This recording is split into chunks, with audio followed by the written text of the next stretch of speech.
अधिकार होता क्या है?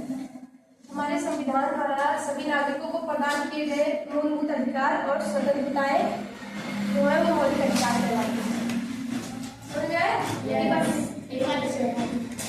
हमारे संविधान द्वारा सभी नागरिकों को प्रदान किए गए मूलभूत अधिकार और स्वतंत्रताएं मौलिक अधिकार कहलाते हैं।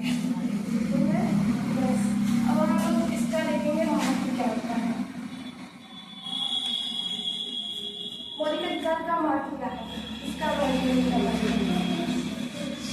मौलिक अधिकार सभी के बीच समानता और भाईचारा उत्पन्न करता है और सभी को एक समान बनाता है और सभी को खुशियों को शिक्षा देता है और ये हमारे धर्म की रक्षा करता है और उसको बढ़ावा देता है।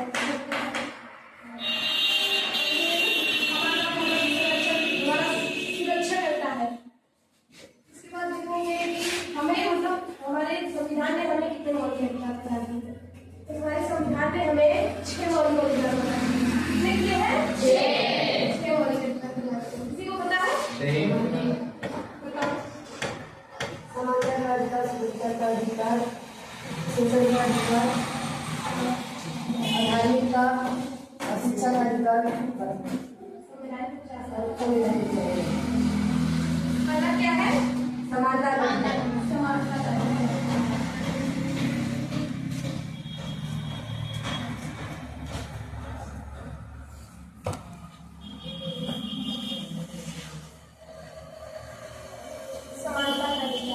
राइट टू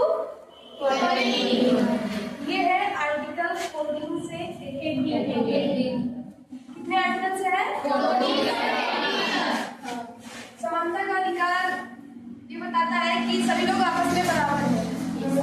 हाँ, बराबर है, समान है, कोई ऊंच नीच या छोटा बड़ा नहीं है। ये सभी के मध्य समानता प्रकट करता है। और दूसरा क्या है? स्वतंत्रता का अधिकार।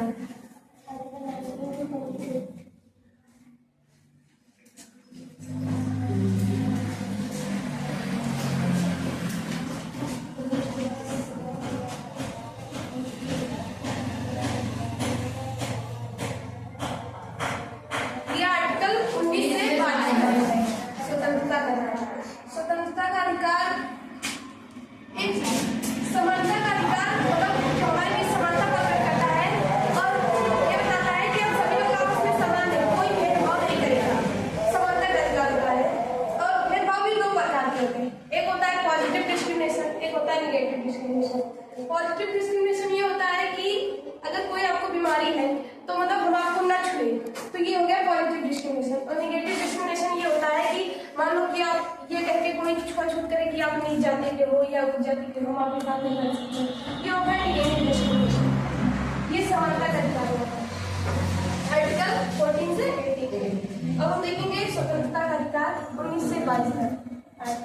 इसमें क्या होता है? स्वतंत्रता का अधिकार में हम कहीं भी आने जाने की स्वतंत्रता होती है, कुछ भी बोलने की स्वतंत्रता होती है, लेकिन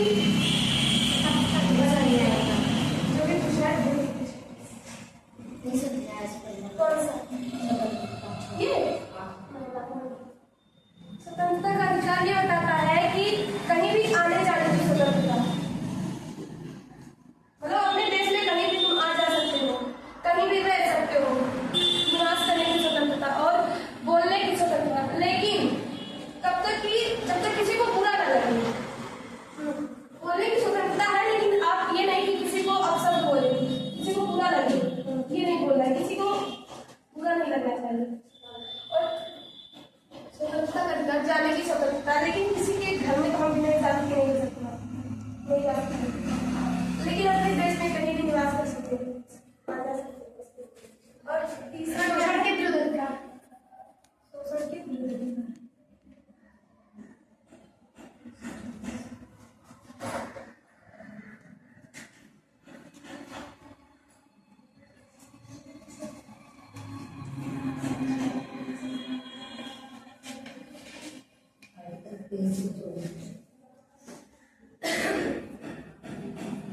शोषण के विरुद्ध अधिकार में क्या है कि हम किसी से जबरदस्ती कोई काम नहीं करवा सकते। जैसे कोई भी काम मतलब किसी से हम जबरदस्ती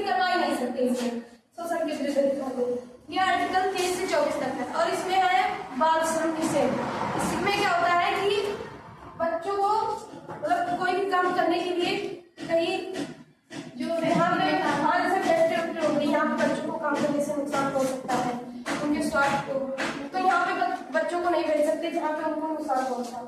बच्चों को श्रम करने के लिए कहीं भी भेजना ही नहीं है काम करने के लिए। और चौथा क्या है?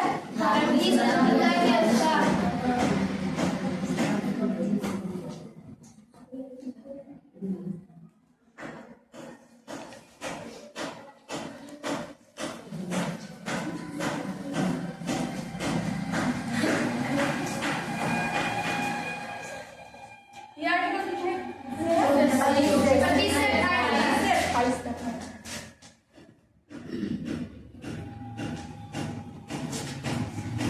धार्मिक स्वतंत्रता, इसमें क्या होता है कि आप अपने धर्म को बढ़ावा दे सकते हैं, प्रचार कर सकते हैं, प्रसार कर सकते हैं, लेकिन किसी के धर्म को मतलब हम बुरा नहीं कह सकते, केवल अपने धर्म को। किसी के धर्म को बुरा नहीं कहेंगे, किसी भी धर्म को हम मान सकते हैं, किसी भी धर्म को हम मान सकते हैं, अपने धर्म को बढ़ावा दे सकते हैं। इसमें धर्म की स्वतंत्रता और क्या है?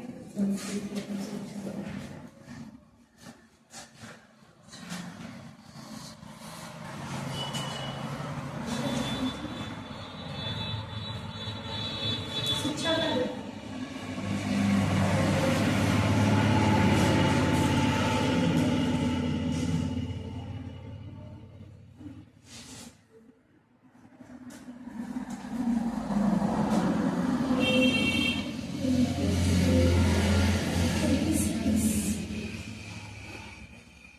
बोलना करो, इतना चुप कर जाते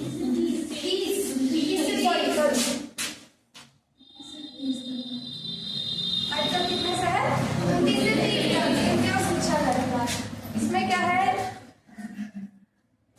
भारत के किसी भी क्षेत्र में मतलब संस्कृति और शिक्षा के अधिकार में है।